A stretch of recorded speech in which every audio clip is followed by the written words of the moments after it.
माननीय राष्ट्रीय अध्यक्ष जी के अगुवाई में नहीं सहेगा राजस्थान एक कैंपेन की शुरुआत हुई और उसी निमित्त आप सब लोगों से आज चर्चा करने का अवसर मिल रहा है। 2018 में एक ऐसी सरकार चुनी गई जिन वादों के बुनियाद के आधार पर वो सत्ता में आए। आज राजस्थान की जनता और राजस्थान की जनता की जन जन की आवाज बनकर भारतीय जनता पार्टी कांग्रेस पार्टी से मांग करती है कि आपने अपने जन घोषणा पत्र में पेज नंबर 35 क्रम संख्या 27 पर बिंदु संख्या 1 पर कांग्रेस पार्टी सामाजिक जवाबदेही कानून को लागू करेगी, क्योंकि कांग्रेस अपनी सरकार में पारदर्शिता, जवाबदेही और आम जनता की भागीदारी के प्रति कटिबद्ध है। साथ ही संवेदनशील, पारदर्शी और जवाबदेही देने के लिए कटिबद्ध है।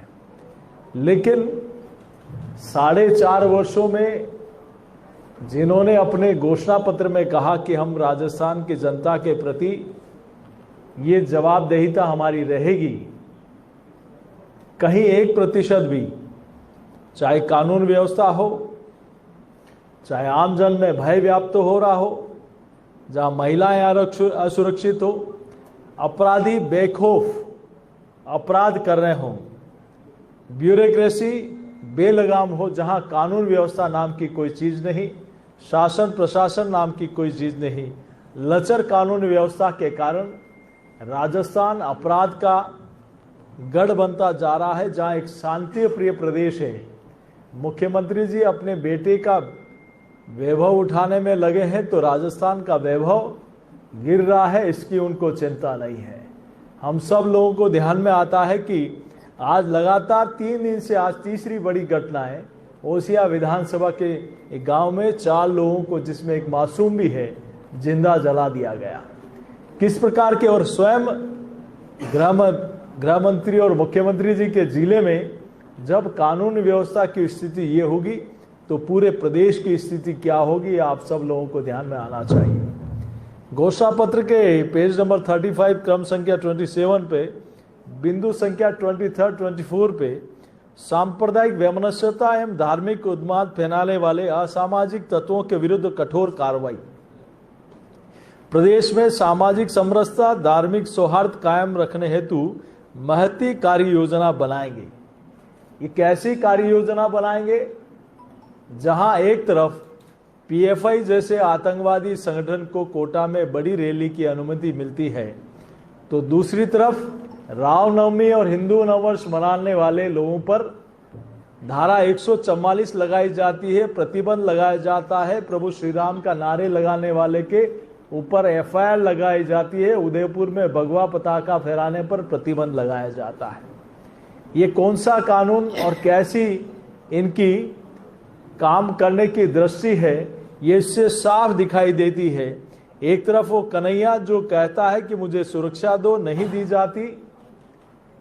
उनको पकड़ने वाले 2 साथी शक्ति सिंह, और उन लोगों को जब थ्रेट मिलती है तो उनको भी कहा जाता है कि आपको किसने कहा अपराधियों को पकड़ने के लिए।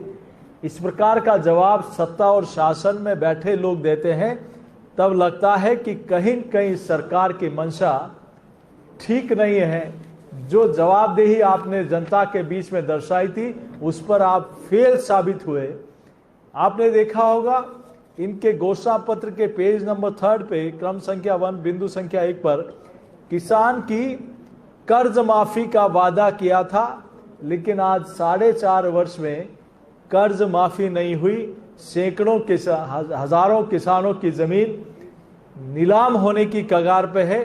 उसका जिम्मेदार कौन है? राजस्थान की जनता और किसान चिल्ला चिल्ला कर कह रहा है। वो गंगानगर का किसान कन्हैयालाल कड़ेल, ऐसे अनेक किसानों ने आत्महत्या कर ली। उसका दोषी अगर कोई है तो स्वयं राजस्थान के मुख्यमंत्री और इनके पार्टी के नेता राहुल गांधी जिम्मेदार है, जिन्होंने विश्वास दिलाया कि हम किसानों का संपूर्ण कर्जा माफ करेंगे। इनके घोषणा पत्र के पेज संख्या 15 पर क्रम संख्या 10 पर बिंदु संख्या 1 पर लिखा है कि हम बेरोजगारी भत्ता देंगे। राजस्थान के युवाओं को बेरोजगारी भत्ता तो नहीं मिला, लेकिन रीट की परीक्षा में आरपीएससी के नाम से एक नई इंडस्ट्री भ्रष्टाचार की जरूर कांग्रेस पार्टी ने खोल ली। मैं आपसे भी हाथ जोड़कर निवेदन करता हूं, ये बाबूलाल कटारा कौन है जिससे गिरफ्तार होने के बाद कहा कि मैं 1.5 करोड़ रुपया देकर आरपीएससी का सदस्य बना? किसने बनाया और किसने बनाया? मुख्यमंत्री जी, क्या संबंध है इससे आपका? इनका पूर्व राज्य मंत्री गोपाल केसावत अभी 18 लाख रुपए लेते हुए सरेआम पकड़ा गया ईओ परीक्षा भर्ती में, जो कह रहे हैं कि 2 आरपीएससी के सदस्यों को पैसे देने के लिए मैंने पैसा लिया। उनको सदस्य किसने बनाया? मुख्यमंत्री जी जवाब देना चाहिए। डीपी जारोली साफ रूप से कहते हैं कि मैं एक मोहरा हूं, डोर ऊपर तक है। मुख्यमंत्री जी, जनता जवाब चाहती है। आपके अभी कुछ ही दिनों पहले इसी मामले में सुरेश ढाका जो इसमें आरोपी थे,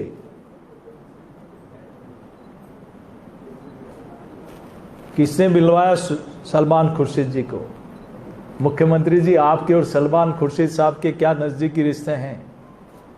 क्या एक तरफ राजस्थान की विधानसभा में आप कानून बना रहे हो जनता को धोखा देने के लिए, युवाओं को फिर से धोखा देने के लिए, और दूसरी तरफ इसके मुख्य आरोपी के लिए जमानत के लिए आप सलमान खुर्शीद जी से बात करके सलमान खुर्शीद को आप वकील बनवा रहे हो? ये दोहरा चरित्र आपका। ये जनता, इससे जनता जवाब मांगती है। आपने घोषणा पत्र के पेज संख्या 34 के क्रम संख्या 25 पर बिंदु संख्या 5 पर कहा कि हम संविदा कर्मियों को नियमित करेंगे। आज वो हमारे सारे भाई युवा साथी कई दिनों से सड़क पर संघर्ष कर रहे हैं। कौन जिम्मेदार है इसका? और पेपर लीक के मामले में राजीव गांधी स्टडी सर्कल, जिसके बड़े इसके संरक्षक कौन है? इसके ऑल इंडिया सेक्रेटरी आपके मंत्री हैं। क्या मुख्यमंत्री जी हम गलत कह रहे हैं? तो इसका जवाब राजस्थान की जनता आपसे मांगती है। सीधा का सीधा रूप से आप अपराधियों के खिलाफ कार्रवाई करनी चाहिए, और राजस्थान के उन लाखों युवाओं के हक के लिए, न्याय के लिए अगर युवा मोर्चा का कार्यकर्ता संघर्ष करता है तो उनके साथ अपराधियों और आतंकवादियों जैसा व्यवहार आपकी पार्टी और आपकी सरकार करती है। जिस प्रकार से लाठीचार्ज किया, कई युवा साथियों को कल घायल किया, इससे स्पष्ट लगता है आज कश्मीर के बाद सबसे ज्यादा इंटरनेट बंद होने वाला कोई राज्य है तो वो राजस्थान है। मुख्यमंत्री जी, आखिर इसकी आवश्यकता क्यों पड़ी और कैसे पड़ी? आज हम सब लोग, वो उनमें रामकृपाल मीणा हो, चाहे प्रदीप पाराशर हो, ध्यानचंद गोटवाल हो, सुभाष यादव हो, कहां आप लीग से हटकर प्राइवेट आदमी को इसका जिम्मा दे रहे हैं?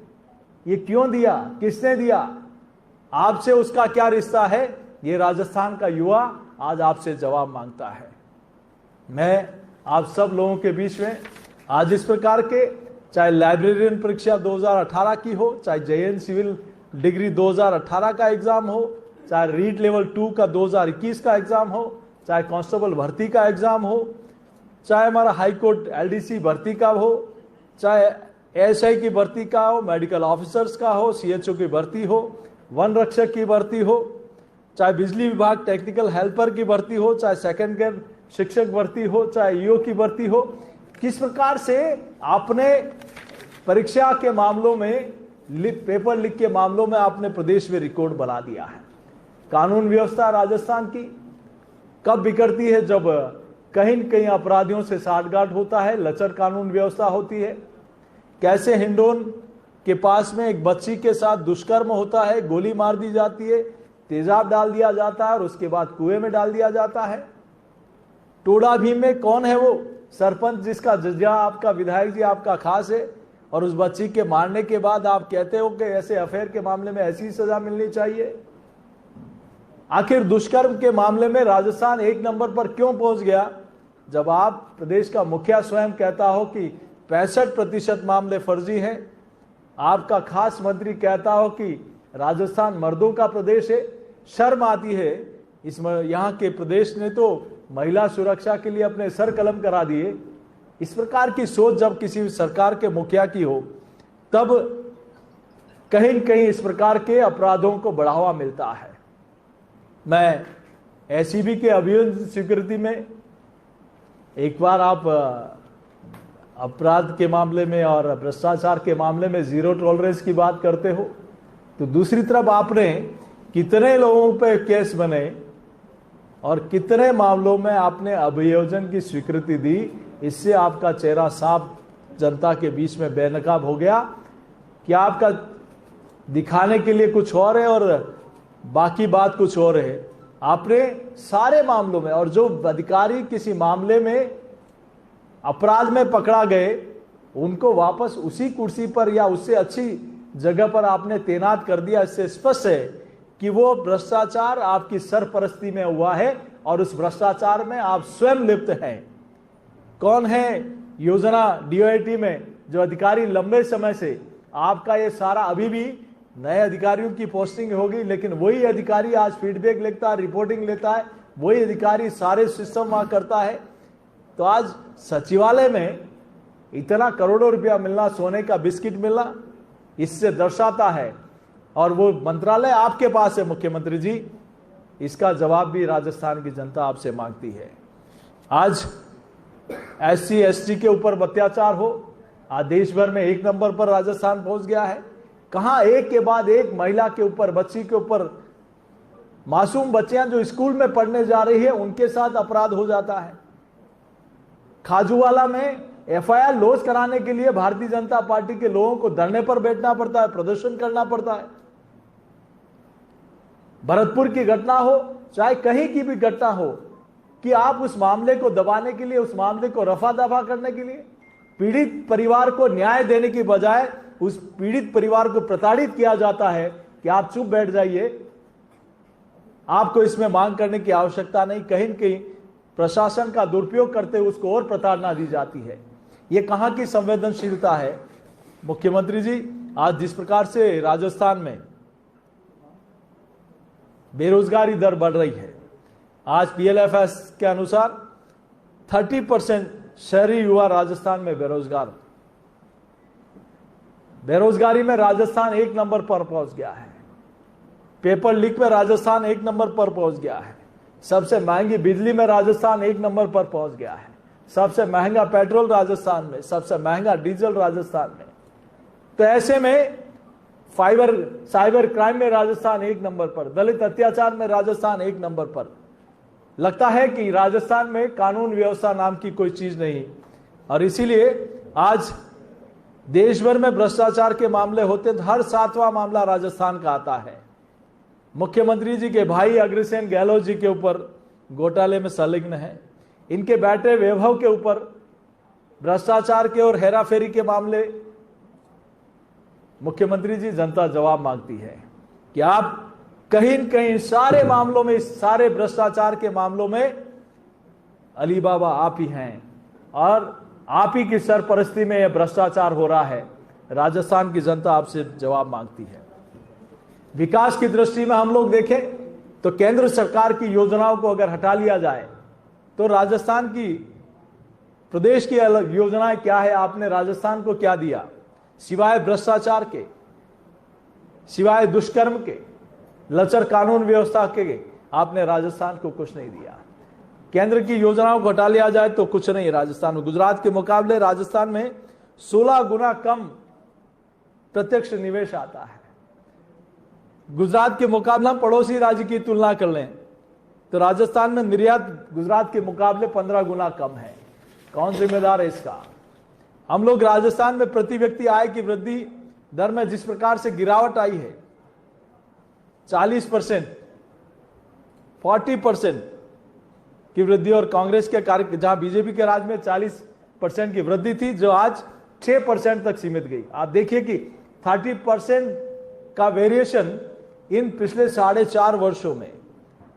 हम आधार स्तर पर विकास की बातचीत करें तो भारतीय जनता पार्टी के राज में जहां 60,000 किलोमीटर सड़क का निर्माण होता था, आज वो सिर्फ 9,000 किलोमीटर हो रहा है। बीजेपी की गवर्नमेंट में जहां ग्रोथ रेट 12% थी, आज वो घटकर 2018 के बाद सिर्फ 2% रह गई है। हम हेल्थ सेक्टर में देखें तो जिस प्रकार से